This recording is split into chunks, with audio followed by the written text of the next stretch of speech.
الحمد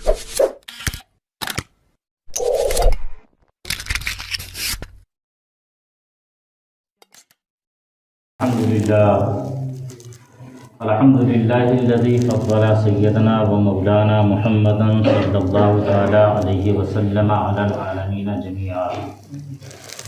وأقامه يوم القيامة للمذنبين المتلوثين الخطائين الهالكين شفيعا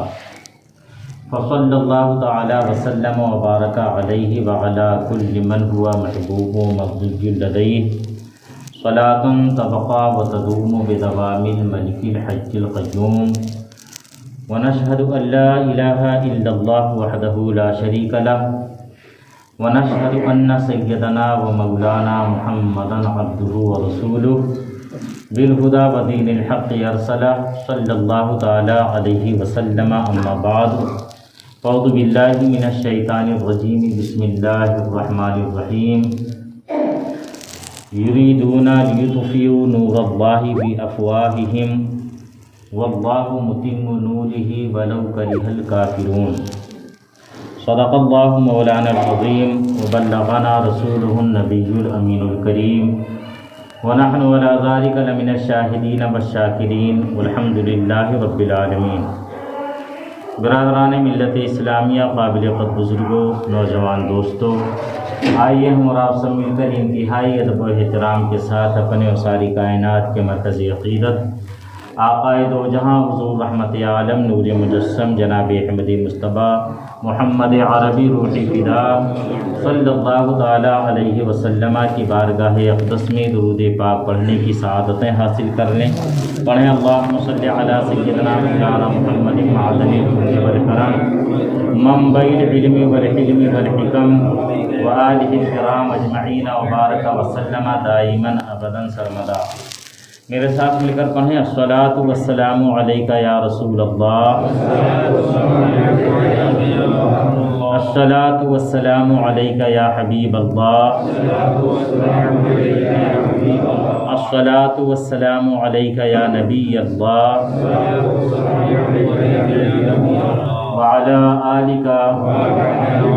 واصحابک یا نور اللہ صلی اللہ تعالی علیہ وسلم. برادران ملت اسلامیہ، قابل قدر بزرگوں، آج قرآن مقدس کی ایک بڑی ہی معروف آیہ کریمہ میں نے تلاوت کر کے اپنے آپ کو مشرف کیا ہے، اور اس مقدس آیت میں اللہ رب العزت نے دین اسلام کی حقانیت کے نور کے تکمیل کا تذکرہ فرمایا.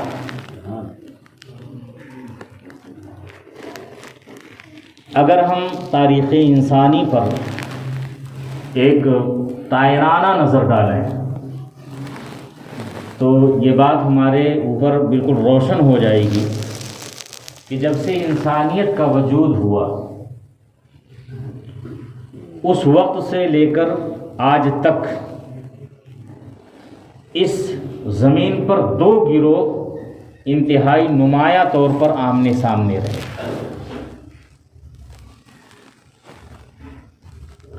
اور ہمیشہ شروع سے ان دونوں جماعتوں کے درمیان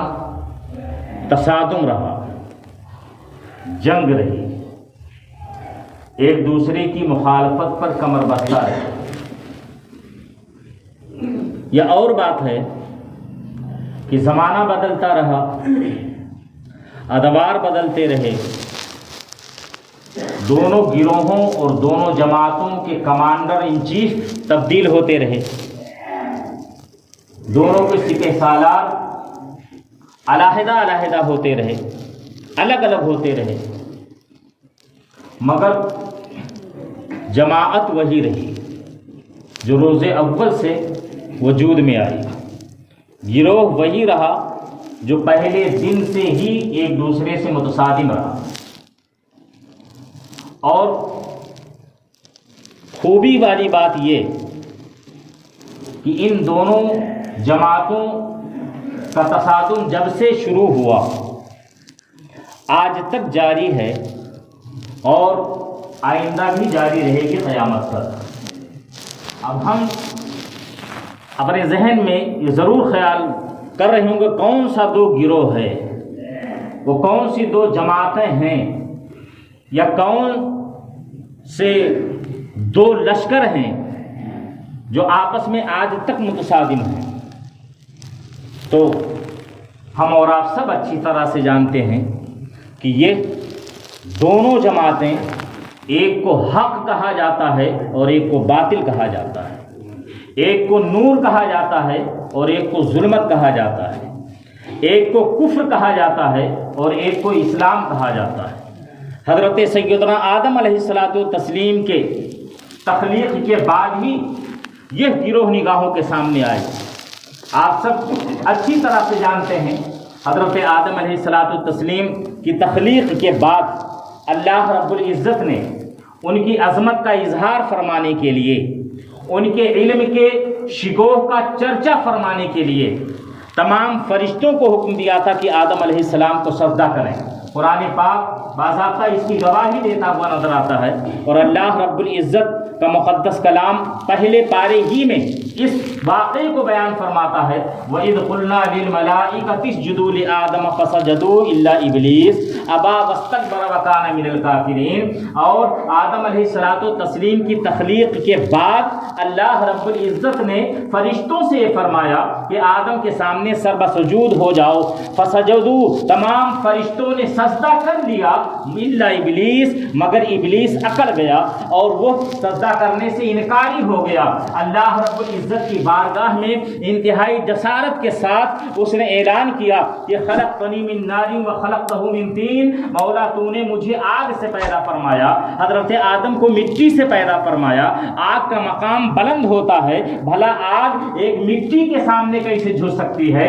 جو بلند ہے وہ پستی کے سامنے کیسے سرنگو ہو سکتا ہے؟ اس لیے میں سجدہ نہ کروں گا۔ اللہ رب العزت نے ارشاد فرمایا فخرج فإنک رجیم، تو نکل جا اس لیے کہ تو مردود ہو گیا ہے، بارگاہ الہی کا راندہ ہوا تجھے کر دیا گیا ہے، اب آج کے بعد تیری یہاں پر کوئی گنجائش نہیں ہے۔ اس نے مہلت مانگی تھی، مولا مجھے تو مہلت عطا فرما اور وقت معلوم تک مہلت عطا فرما، قیامت تک مجھے مہلت عطا فرما۔ اللہ رب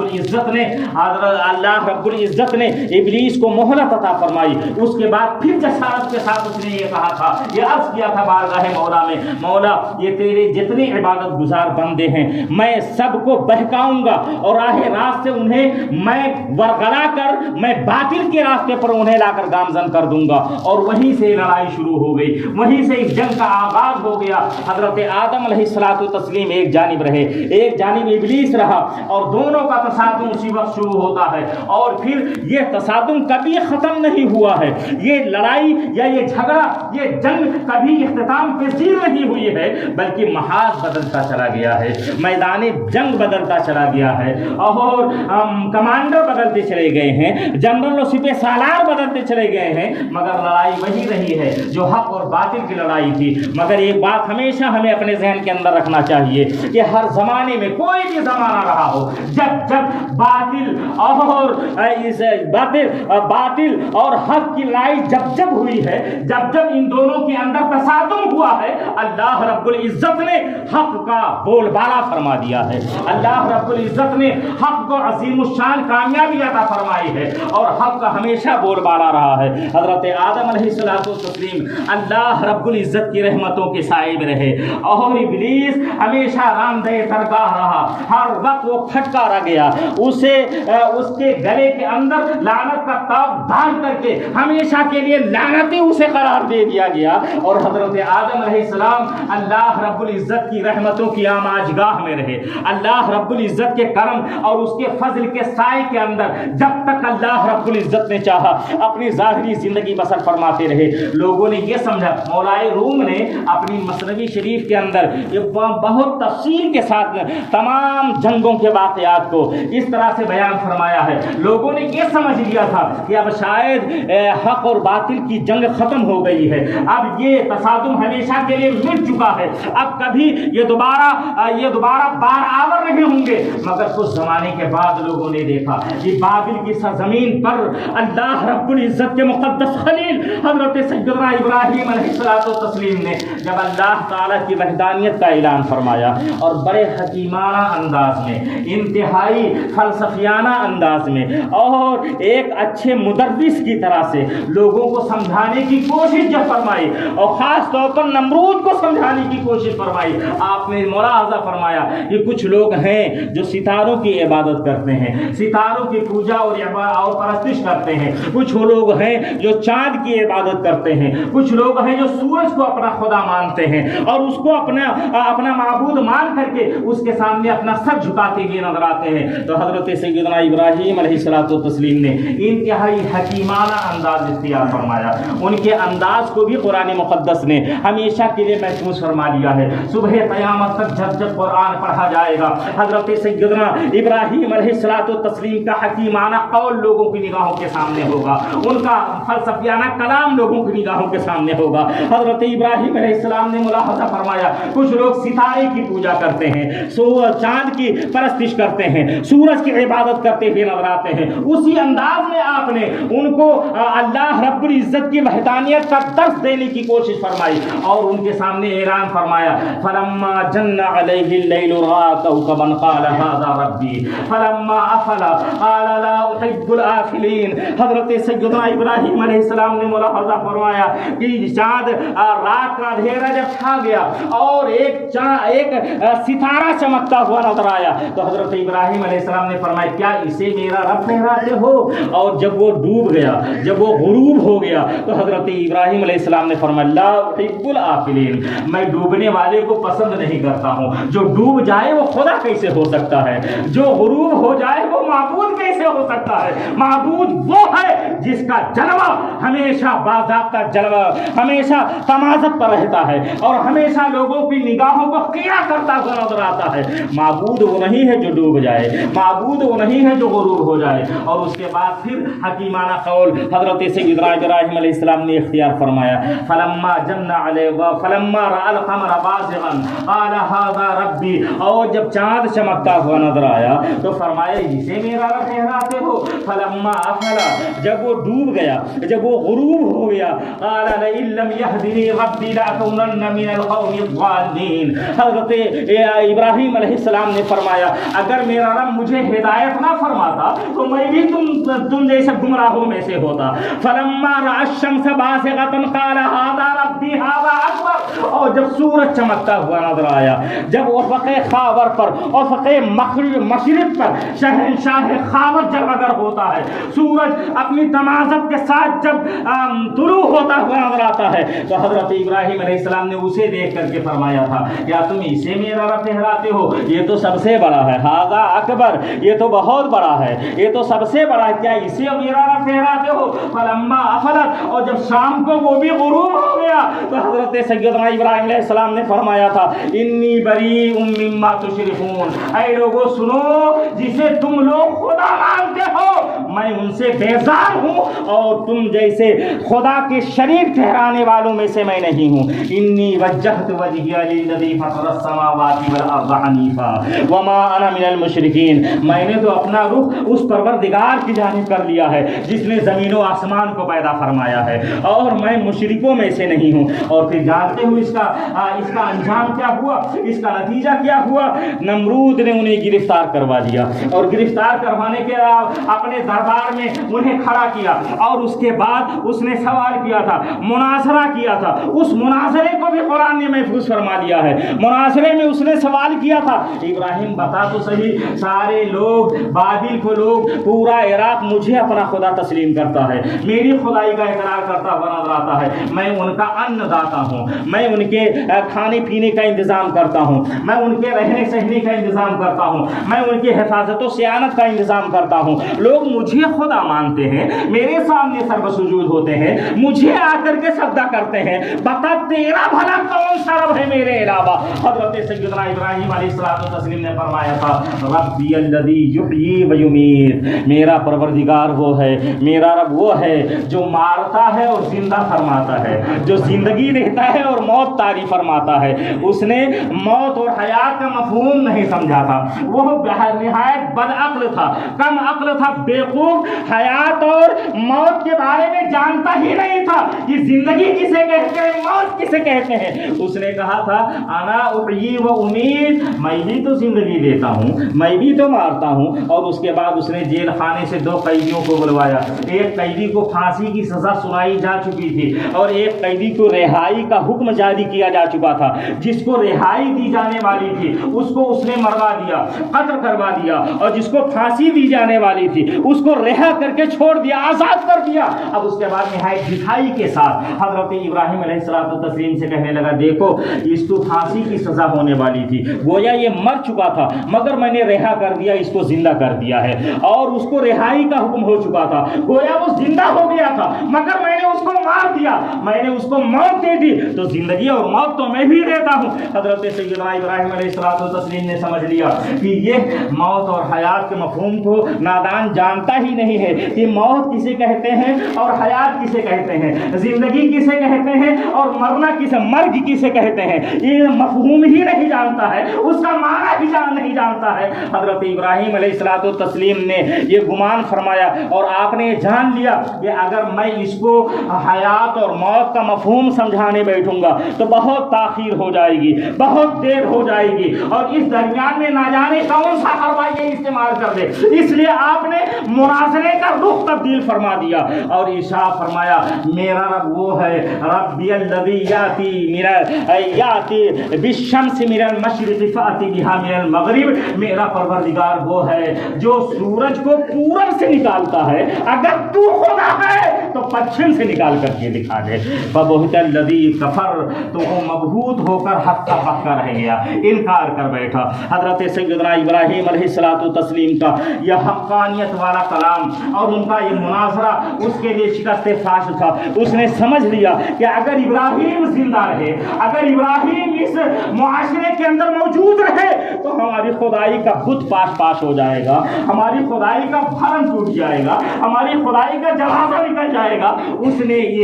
اس لیے اس نے ایک بہت بڑا آتش کدہ تیار کروایا اور 1 مہینے تک اس میں لکڑیاں اکٹھا کی جاتی رہیں، اور پھر 60 گز لمبا اور 40 گز چوڑا اس نے آتش کدہ تیار کروایا، لکڑیوں سے بھر دیا گیا، پورا گڈھا کھدوا کر کے، لمبا چوڑا گڈھا کھدوا کر کے لکڑیاں بھر دی گئیں، 1 مہینے تک لکڑیاں اس کے اندر جمع کی جاتی رہیں۔ روایتوں کے اندر یہ بھی آیا ہوا ہے کہ وہ اس زمانے کے مشرکہ عورتیں منت مانتی تھیں کہ اگر میرا بیمار بیٹا ٹھیک ہو جائے گا تو ابراہیم کو جلانے کے لیے لکڑیاں آتش کدے میں ڈالوں گی۔ اس طرح سے لوگوں کے اندر جوش تھا، اور نمرود کے ماننے والوں کے اندر اس قدر حوصلہ اور امنگ اس قدر بڑھی ہوئی تھی، سب کے سب اکٹھا ہو کر کے جنگل سے لکڑیاں کاٹ کر لاتے اور پھر اس آتش کدے میں لے کر ڈال دیتے۔ 1 مہینے تک لکڑیاں اکٹھا ہوتی رہیں، اور پھر اس کے بعد اس کے اندر آگ لگائی گئی، اور جب آگ کے شعلے آسمان سے باتیں کرنے لگے، اوپر سے کوئی پرندہ اگر گزرنا چاہتا تو جل کر کے کباب بن کر کے اسی آتش کدے کے اندر گر جاتا تھا، اور میلوں تک اس کی گرمی محسوس کی جاتی تھی، میلوں تک اس کی تپش کا اندازہ لگایا جا سکتا تھا۔ جب اس طرح کا شعلہ پورا آتش کدہ ہو گیا اور نمرود کو اطلاع دی گئی کہ اب تو آتش کدہ بھڑک کر کے شعلہ بن چکا ہے، آگ کی لپٹیں آسمان سے باتیں کر رہی ہیں، تو نمرود نے حکم دیا کہ ابراہیم کو اس آگ کے اندر ڈال دیا جائے، اور نتیجے کے طور پر حضرت سیدنا ابراہیم علیہ الصلوۃ والتسلیم کو آگ کے اندر ڈالا جانے لگا۔ جناب جبریل امین نے بارگاہ الہی میں عرض کیا تھا مولا تیرا خلیل آگ میں ڈالا جا رہا ہے، اگر تو اجازت عطا فرمائے تو میں جا کر کے ان کی مدد کرنے کے لیے تیار ہوں۔ حضرت ابراہیم کی مدد کے لیے میں ان کے پاس حاضر ہو جاؤں۔ اللہ رب العزت کا ارشاد ہوا جبریل اگر وہ تمہاری مدد لینے کے لیے تیار ہو تو بلا شبہ تمہیں اجازت ہے، جاؤ اور ابراہیم کی مدد کے لیے اس سے اجازت لو۔ حضرت سیدنا جبریل امین علیہ الصلوۃ والتسلیم حاضر ہوئے اور عرض کرنے لگا الگا حاجتن یا ابراہیم، اے ابراہیم کیا تمہیں کوئی حاجت ہے؟ اگر اشارہ ہو تو میں دم صدر میں اس آگ کو بجھا دوں، ایک پر ماروں گا اور یہ آگ نسیم منسیہ ہو جائے گی، اس آگ کا نام و نشان باقی نہیں رہ جائے گا۔ اگر اجازت آپ حکم تو دیں کہ آخر آپ کو آگ میں بلا وجہ ڈالا جا رہا، صرف اس لیے ڈالا جا رہا ہے کہ آپ اللہ کو اپنا رب مانتے ہیں، اللہ کو اپنا خدا مانتے ہیں، اللہ کی وحدانیت کا اقرار کرتے ہیں، صرف اس لیے آپ کو آگ میں ڈالا جا رہا ہے۔ حضرت سیدنا ابراہیم علیہ الصلوۃ والتسلیم نے ارشاد فرمایا تھا، جبریل حاجت تو ہے مگر تمہاری کوئی حاجت نہیں ہے، تمہاری کوئی حاجت نہیں ہے، تمہاری کوئی ضرورت نہیں ہے۔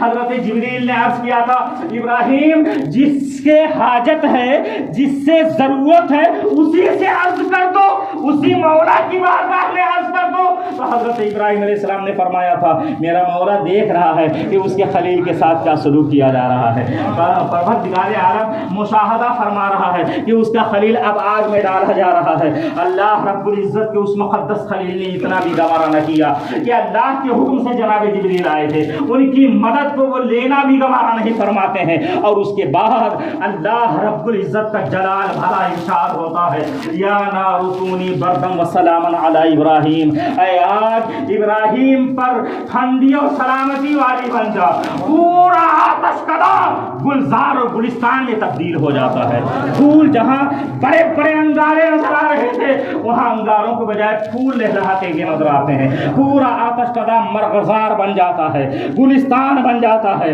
ایک بہت بڑی پھلواری بن جاتی ہے، طرح طرح کے پھول اس کے اندر اگے ہوئے نظر آتے ہیں۔ آپ دیکھ رہے ہیں حق اور باطل کی جنگ کا ماجرا، اور اس کا نتیجہ آپ دیکھ رہے ہیں، جنگ وہی ہے، جو لڑائی وہی ہے جو ابلیس اور حضرت آدم علیہ السلام کے درمیان شروع ہوئی تھی، مگر یہاں پر حال یہ ہے کہ میدان جنگ کا نقشہ بدلا ہوا ہے، کمانڈر بدلے ہوئے ہیں، اور پھر میدان جنگ بدلا ہوا ہے، لڑائی کا انداز بدلا ہوا ہے، مگر نتیجہ وہی ہوتا ہے، اللہ تعالی حق کو فتح عطا فرماتا ہے، حق کو کامیابی عطا فرماتا ہے۔ حضرت سیدنا ابراہیم علیہ الصلوۃ والتسلیم کو اللہ نے کامیابی عطا فرمائی، آپ اس گلزار سے باہر نکلے، 40 دن تک، ایک روایت کے مطابق 7 دن، ایک روایت کے مطابق 40 دن تک آپ نے وہیں پر قیام فرمایا، اور اس کے بعد پھر آپ وہاں سے نکلے اور فلسطین کی جانب ہجرت فرما کر چلے گئے۔ دوبارہ جب پلٹ کر کے آتے ہیں تو نمرود کی خدائی کا جن پاش ہو چکا تھا، اور اس کی خدائی درہم برہم ہو چکی تھی، اور اللہ رب العزت نے انتقام بھی لیا تو کیسے؟ اپنی فوج کے سب سے ننھے سپاہی کے ذریعے سے نمرود کو موت کے گھاٹ اتار دیا۔ پروردگار عالم نے اپنی فوج کے بڑے ننھے سے سپاہی کو حکم دیا، مچھر کو اس نے حکم دیا کہ نمرود کے ناک میں گھس کر اس کے دماغ پر حملہ آور ہو جائے، اور پھر وہ مچھر نمرود کے ناک میں گھسا، دماغ پر حملہ آور ہوا، دماغ کو کاٹتا تھا، اندر دماغ کو وہ کاٹتا تھا، اور نمرود کے چاہنے والے اس کے سر پر لکڑیاں برساتے تھے۔ 400 سال تک وہ مبتلا رہا، ایک روایت کے مطابق، جامع صغیر کی روایت کے مطابق، اور حضرت علامہ اسماعیل حقی رحمۃ اللہ تعالی علیہ کے تفسیر روح البیان کے روایت کے مطابق روایت یہ آیا ہوا ہے، 800 سال تک اس نے حکومت کی، 400 سال تک تو خدا بن کر کے حکومت کرتا رہا، کرنو فر کے ساتھ حکومت کرتا رہا، اور 400 سال مچھر کے عذاب میں مبتلا ہو کر کے حکومت کرتا رہا، بالآخر موت کے گھاٹ اتر جاتا ہے، اور وہی انجام ہوتا ہے، جاء الحق وزهق الباطل ان الباطل کان زہوقا۔ قرآن کا یہ مقدس فرمان لوگوں کی نگاہوں کے سامنے جلوگر ہوتا ہے، اے محبوبہ فرما دو، حق آیا اور باطل مٹ گیا، یقیناً باطل مٹنے ہی والا تھا، باطل تو اسی لیے ہے کہ اسے مٹا دیا جائے، حق کا ہمیشہ بول والا ہوتا ہے، حق ہمیشہ سچ چڑھ کر کے بولتا ہے۔ یہ اور بات ہے، کچھ دنوں کے لیے حق پرستوں کو اگر مغلوبیت حاصل ہو جائے، اگر حق کا نعرہ لگانے والے، اگر حقانیت پر گامزن رہنے والے کچھ دنوں تک اگر انہیں پس منظر میں ڈال دیا جائے، اگر انہیں منظر نامے سے پیچھے ڈال دیا جائے، ان پر کوئی توجہ نہ دی جائے، تو اس کا مطلب یہ نہیں کہ حق بالکل ختم ہو چکا ہے، حق کے ماننے والے بالکل دنیا سے نیست و نابود ہو گئے، نہیں، ایک نہ ایک دن ضرور آئے گا کہ اللہ تعالیٰ حق کی حمایت فرمائے گا اور حق دوبارہ سورج کی طرح چمکتا ہوا نظر آئے گا. اور قرآن یہی فرما رہا ہے یریدون لیطفئوا نور اللہ بافواہہم واللہ متم نورہ ولو کرہ الکافرون. یہ مشرکین اور یہ اسلام دشمن طاقتیں تو یہی چاہتی ہیں اللہ کے نور کے چراغ کو اپنے منہ کے پھونک سے بجھا دے، مگر اللہ اپنا نور مکمل فرمائے گا، اپنے نور کا اتمام فرمائے گا. ولو کرہ الکافرون، اگرچہ یہ لوگ، اگرچہ اسلام دشمن عناصر اپنے آتش غیظ و غضب میں جلتے ہی رہیں، مگر اسلام اور حق کا بول بالا ہوتا ہی رہے گا. اگر ہزاروں سالوں سے اور کئی سو برسوں سے اس پر باضابطہ محنتیں کی جا رہی ہیں. اور واقعات اگر آپ دیکھنا چاہیں، حضرت موسیٰ کا واقعہ آپ دیکھ لیں جو فرعون کے مقابل ہوا تھا. رسول کائنات صلی اللہ تعالیٰ علیہ وسلم کا زمانہ دیکھ لیں، کیا کچھ نہیں کیا گیا ہے. دارالندوہ میں بیٹھ کر کے سازشیں کی گئی رسول اکرم صلی اللہ تعالیٰ علیہ وسلم کے خلاف. ابو جہل کا پورا گروہ اکٹھا ہو گیا اور دارالندوہ کو سازشوں کا اڈا بنا لیا اور مشاورتی مجلس میں کے اندر بیٹھ کر کے لوگوں نے سر جوڑ کر کے یہ مشورہ طلب کیا، بتاؤ کیا کیا جائے. مکہ کے گھروں کے اندر ابھی تک محمد عربی صلی اللہ علیہ وسلم کا کلمہ گونج رہا تھا، اب تو گلیوں میں ان کا کلمہ گونجنے لگا، اب تو حرم کعبہ میں لوگ کھڑے ہو کر نماز پڑھنے لگے. اب کیا ہوگا؟ اب تو ہمارے خداؤں کا برا حال ہو جائے گا. ابو البختری نام کا ایک شخص کھڑا ہوا اور اس نے کہا میری رائے یہ ہے کہ ایک مکہ سے باہر ایک کوٹری لکھوں تک صحرا میں بنا دی جائے، اس کے اندر چھوٹا سا جھروکا بنا دیا جائے، سوراخ کر دیا جائے اور اسی کے اندر محمد عربی صلی اللہ علیہ وسلم کو بند کر دیا جائے، قید کر دیا جائے اور اس سوراخ کے ذریعے سے کھانا پانی ان تک پہنچا دیا جائے. اس طرح سے ان کی آواز نہیں پہنچے گی کہیں پر اور ان کی جو بلند باغ آواز ہے، حق والی جو گفتگو ہے، اس گفتگو سے لوگ ناآشنا رہیں گے. اتنے میں ایک دوسرا شخص کھڑا ہوا، ہشام نام کا ایک شخص کھڑا ہوا، کہنے لگا نہیں میں اس رائے کو پسند نہیں کرتا ہوں، میری رائے یہ ہے کہ ان کو اونٹ پر بٹھا کر کے اور اس پر باندھ دیا جائے اور پھر عرب کے صحرا کے اندر چھوڑ دیا جائے. وہ اونٹ جہاں تک جانا چاہے جائے اور پھر صحرائے عرب انہیں کھا جائے گا، عرب کا صحرا انہیں ختم کر دے گا. اتنے میں ابو جہل کھڑا ہوتا ہے اور وہ کہنے لگا نہیں میں دونوں کی رائے پسند نہیں کرتا، بلکہ میری رائے تو یہ ہے نہ رہے بانس نہ بجے بانسری. میری رائے یہ ہے کہ انہی کا خاتمہ کر دیا جائے، ان کو قتل کر دیا جائے، حق کی آواز کو ہمیشہ کے لیے بند کر دیا جائے، حق کا نعرہ لگانے والے کو موت کے گھاٹ اتار دیا جائے اور اللہ کی وحدانیت اور رب العالمین کے الوہیت کا اعلان کرنے والے کو دنیا سے نیست و نابود کر دیا جائے. اور لوگوں نے یہ کہا کہ اگر ایسا کسی نے کیا تو کیا بنو ہاشم بیٹھ جائیں گے، کیا بنو قریش بیٹھ جائیں گے، کیا ہاشم قبیلہ اسے معاف کرے گا، ہاشم قبیلہ اس کا انتقام ضرور لے گا. تو اس نے کہا میرے پاس ایک بہترین مشورہ ہے، میرے پاس ایک بہترین اسکیم اور آئیڈیا ہے اور وہ یہ ہے کہ ہر قبیلے کا ایک ایک نوجوان اپنے ہاتھ میں تلوار لے اور یک بارگی سب کے سب حملہ کریں، یک بارگی سب کے سب ایسے وقت حملہ کریں جب وہ سو رہے ہوں، اچانک حملہ کیا جائے ان پر اور سب یک بارگی ایک ساتھ حملہ کریں تاکہ ہر قبیلے کا فرد اس خون کے اندر شامل ہو جائے، اس قتل کے اندر شامل ہو جائے. اور اس طرح سے بنو ہاشم تمام قبیلے سے انتقام نہیں لے سکیں گے، ہاشم خاندان تمام قبیلے سے انتقام نہیں لے سکے گا. اس پر سب لوگوں نے اتفاق کیا اور اس کے بعد پھر رسول کونین صلی اللہ تعالی علیہ وسلم کے مقدس گھر کا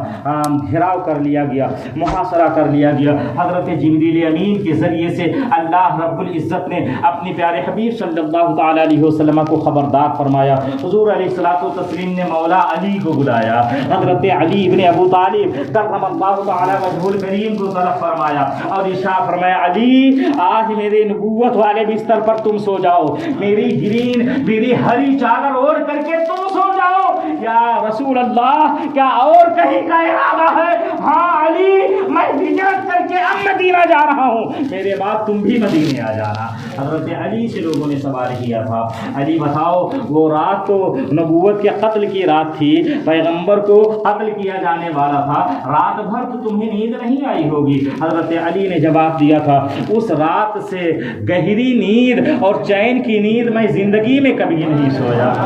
اس لیے کہ اور راتوں میں تو کوئی گارنٹی نہیں تھی کہ میں جیوں گا یا نہیں جیوں گا، میری زندگی کی کوئی گارنٹی نہیں تھی، مگر اس رات کی گارنٹی تو پیغمبر اسلام نے لے لیا تھا۔ مجھے یقین تھا جب تک میں مدینے نہیں پہنچاؤں گا اس وقت تک مجھے موت نہیں آئے گی، اس لیے کہ ہمارے نبی نے فرمایا تھا، غیب بتانے والے پیغمبر نے یہ ارشاد فرمایا تھا، علی سو جاؤ، امانتیں واپس کر کے تم بھی مدینے آ جانا۔ مجھے معلوم تھا، یقین تھا، ایمان تھا میرا، جب تک مدینے نہ جاؤں گا مجھے موت نہیں آ سکتی ہے۔ آپ اندازہ لگائیں۔ اور اس کے بعد رسول کونین صلی اللہ تعالیٰ علیہ وسلم رات کی تنہائیوں میں اپنے کاشانِ مقدس سے باہر نکلتے ہیں، مٹھی بھر خاک لیتے ہیں، وما رمیت اذ رمیت ولکن اللہ رمی۔ اللہ کے مقدس کلام نے، اللہ کے مقدس قرآن نے نبی کے اس اندازے پھینکنے کے انداز کو بھی قیامت تک کے لیے محفوظ فرما لیا ہے، قیامت تک کے لیے محفوظ فرما لیا۔ جو نبی نے کنکریاں اٹھائیں، ریت اٹھایا اپنے ہاتھ میں، اور اٹھانے کے بعد جو لوگ محاصرہ کر کے کھڑے ہوئے تھے دروازے پر، دونوں جانب کھڑے ہوئے تھے، اللہ کے رسول نے ان کی جانب پھینک دیا، اور سورہ یاسین شریف کی تلاوت فرماتے ہوئے انہی کے درمیان سے باہر تشریف لے آئے۔ کسی کو کچھ نظر بھی نہیں آیا، سب کی آنکھوں میں وہ دھول پڑ گئی، سب کی آنکھوں پر گویا پردہ پڑ گیا، اور اللہ کے رسول صلی اللہ تعالی علیہ وسلم باہر تشریف لے آئے۔ سرکار نے جو کنکریاں پھینکی تھیں ان کی جانب، اس کو بھی قرآن نے محفوظ فرما لیا، اور اشارہ ہے وما رمیت اذ رمیت ولکن اللہ رمی۔ محبوب وہ کنکریاں جو تم نے پھینکی نا، تم نے نہیں پھینکی بلکہ اللہ نے کنکریاں پھینکی ہیں۔ آپ اندازہ لگائیں، آپ واقعہ نگاروں سے آپ سوال کریں، حدیث مبارکہ کا آپ مطالعہ فرمائیں، صحابہ سے آپ سوال کریں تو سب کے سب یہی جواب دیں گے، کنکریاں پھینکنے والے نبی ہیں، رسول کائنات صلی اللہ تعالیٰ علیہ وسلم نے کنکریاں پھینکی ہیں، مگر اللہ کا قرآن فرما رہا ہے کہ نبی تم نے نہیں بلکہ اللہ نے کنکریاں پھینکی ہیں۔ پتہ چلا کہ نبی کا کام، نبی کا فعل اللہ رب العزت اپنی جانب منسوخ فرماتا ہے، اسی لیے تو قرآن مقدس نے اعلان فرما دیا کہ اے لوگوں سنو، اگر اللہ کو راضی کرنا ہے تو میرے محبوب کے فرما بردار بن جاؤ، اللہ راضی ہو جائے گا۔ اور پھر لوگوں نے دیکھا کہ مدینہ طیبہ رسول کائنات صلی اللہ تعالیٰ علیہ وسلم تشریف لے آئے، اور باطل کا یہ منصوبہ ہمیشہ کے لیے ناکام ہو گیا۔ کس قدر ستایا گیا، کس قدر حق کو مٹانے کی کوشش کی گئی، راستے میں کانٹے بچھائے گئے، آگ کے گلوئے اقدس میں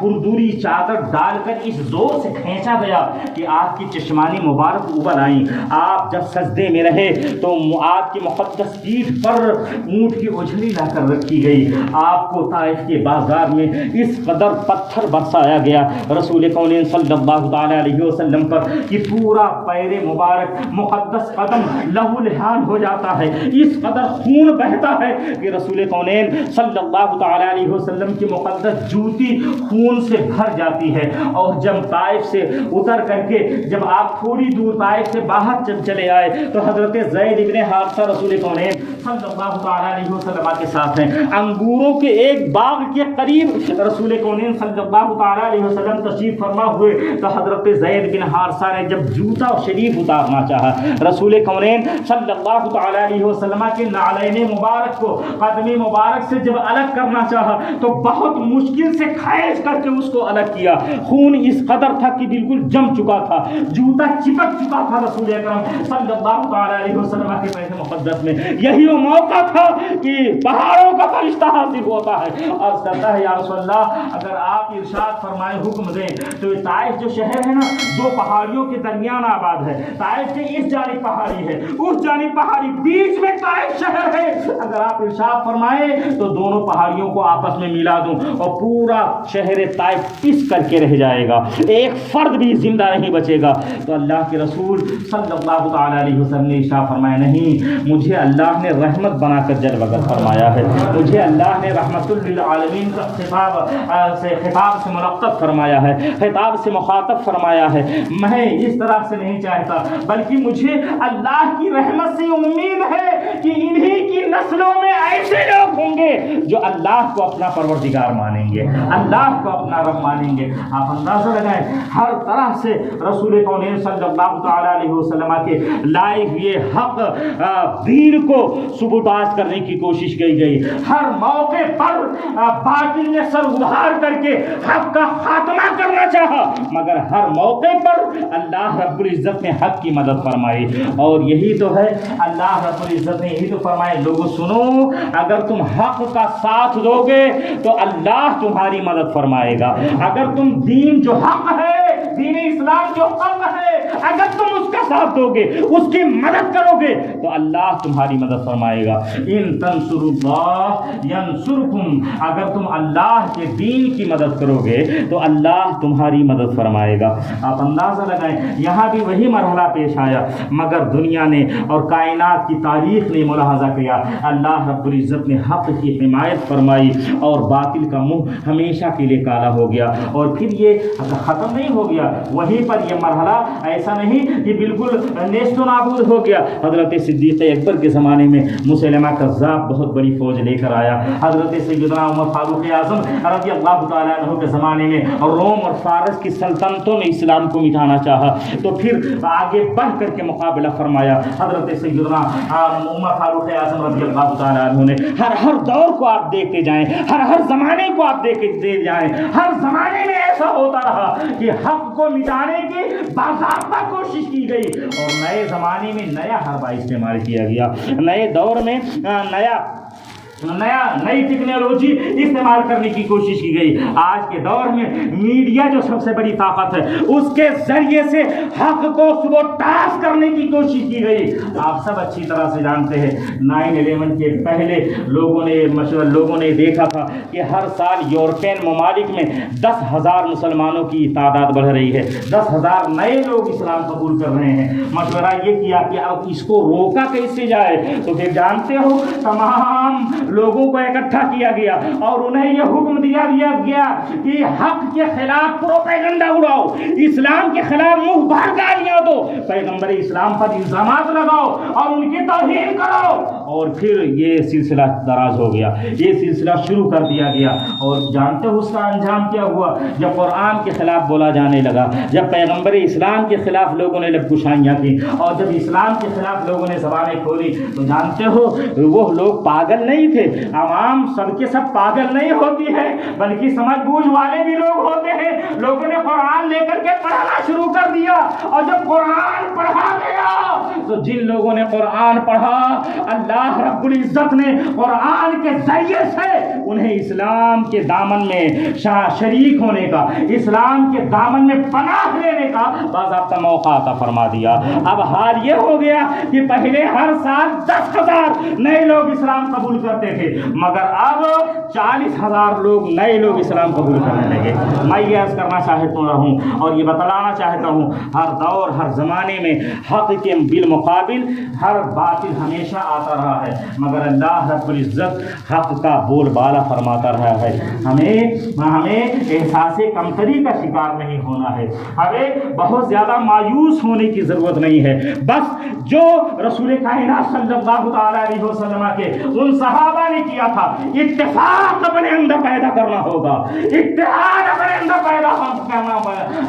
کرنا پڑے گا، منظم ہو جاؤ اپنے طور پر، اور پھر اس کے بعد اللہ رب العزت کی جانب سے فتح من اللہ و نصر قریب کا مدعا لے کر کے فرشتے نازل ہوتے ہوئے نظر آئیں گے۔ بس اتفاق و اتحاد کے ساتھ عمل والی زندگی بسر کرتے ہوئے نظر آؤ۔ رسول کونین صلی اللہ تعالی علیہ وسلم کی مقدس زندگی کو اپنا اسوہ بنا لو، حضور رحمت عالم صلی اللہ تعالی علیہ وسلم کی مقدس زندگی کو اپنا آئیڈیل بنا لو۔ اللہ کی قسم، اللہ رب العزت کی جانب سے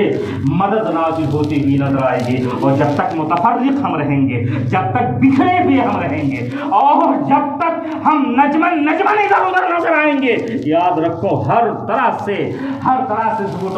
ہر طرح سے تقریر کاریاں ہمارے اندر کی جانے کی کوشش کی جاتی رہے گی. اس لیے نظم ضروری ہے، اتفاق ضروری ہے، اتحاد ضروری ہے، عمل ضروری ہے، اسوہ رسول پر چلنے کی سخت ضرورت ہے. یریدون لیطفئوا نور اللہ بافواہہم واللہ متم نورہ ولو کرہ الکافرون. نور خدا ہے کفر کی حرکت پہ خندہ زن، نور خدا ہے کفر کی حرکت پہ خندہ زن، پھونکوں سے یہ چراغ بجھایا جائے گا. اللہ تعالی ہمیں اور آپ سب کو اسلام کی حقانیت کو دل و جان سے قبول کرنے اور پھر اس پر اسلام کے تمام فرائض و واجبات پر عمل کرنے کی توفیق عطا فرمائے. آمین بجاہ سید المرسلین وما علینا الا البلاغ. السلام علیکم.